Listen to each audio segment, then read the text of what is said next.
Это обзор Rich Birds. Купить птиц. У меня их 9. 2 желтых.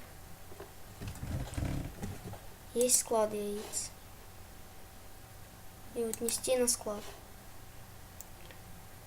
Продажа яиц. Тут продаются. Есть ежедневный бонус. Я его получил. Бесплатные птицы. И задачи. Тут можно их выполнять и получить птиц. Пишите в комментариях, какие еще хотите обзоры. Все. Пока.